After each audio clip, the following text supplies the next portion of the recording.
we need people to know their roles, right? When you're rolling out a new initiative, a new program, right? We can't expect everyone to do everything, right? So CEOs, executives of companies, middle management, frontline workers, right? They all have different abilities to impact change inside of an organization, right? So when we're rolling out a new data collection effort, a new program, a new initiative, we need to really be careful in defining the roles, right? So that people don't feel overwhelmed with the initiative, right? So for CEOs or executives, right, they're going to be the sponsors, right, for this initiative, right? Maybe they're not collecting the data, they're not getting in the nitty gritty, right, but they're helping to establish buy-in for this thing. This is why this is important, right? The middle management team is going to be kind of helping to facilitate this program on a day-to-day basis, right? Analyzing the information that's coming in, providing people with time to analyze the data and collect information, right? And frontline workers are going to be your individuals who are closest to the work, whose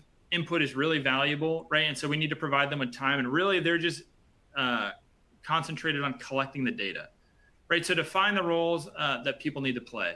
Now, inside of Intelex, right, one of the things that we have that's really useful is kind of a workflow engine, right? So if you're a frontline worker, you submit an observation, it's going to automatically get triggered to your manager. They can review it, right? They can send that off to another individual for approval, right? If there's an action, you can assign that action to a worker or to a supervisor. So you kind of have, through this workflow engine, built-in role development and role establishment, right, inside of your organization. So that workflow can be very, very helpful in making you efficient in defining those roles.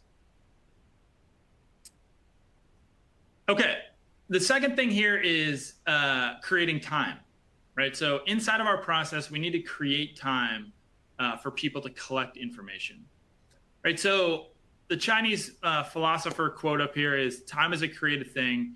To say I do not have time is to say I do not want to, right? And so if we're not setting aside time for people to collect information out in the field, it comes off to frontline workers, supervisors, right, that it's not a priority.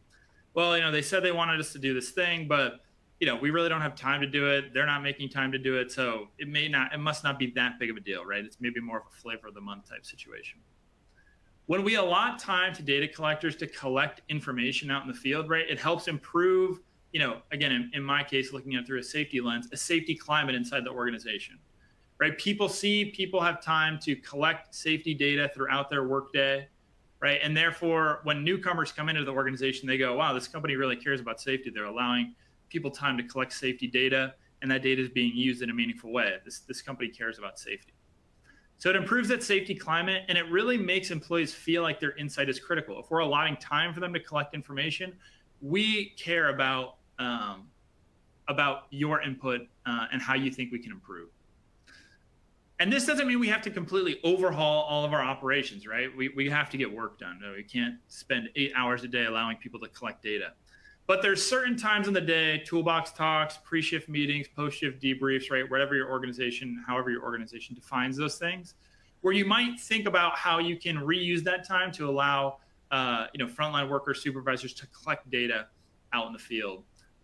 In this case, specifically around safety. Okay,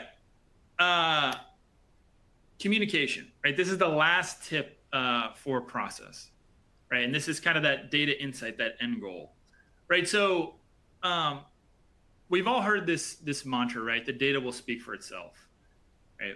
And it sounds, intuitive. It sounds obvious enough, but I really feel like this mantra leaves us with a lot of confused people trying to understand what good is, right? We need to put ourselves in the shoes of the end user of this data in order for it to speak to that person, right?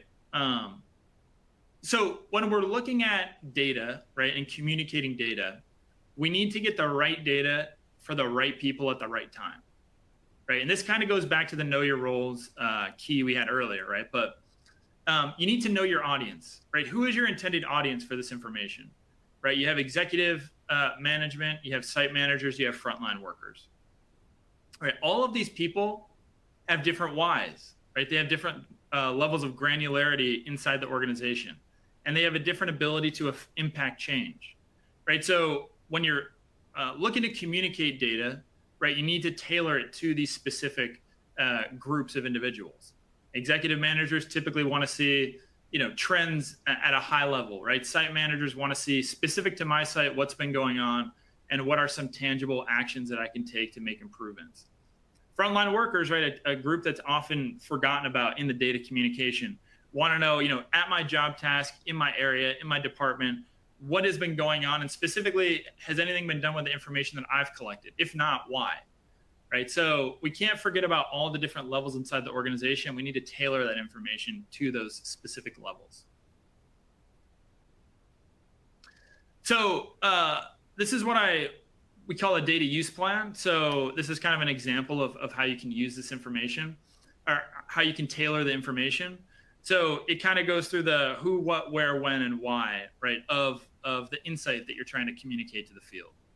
Right. So what's the type of report? What's the information being collected? Who are the contacts? How often are you going to do that? And what is the purpose or anticipated value behind this information that you're communicating?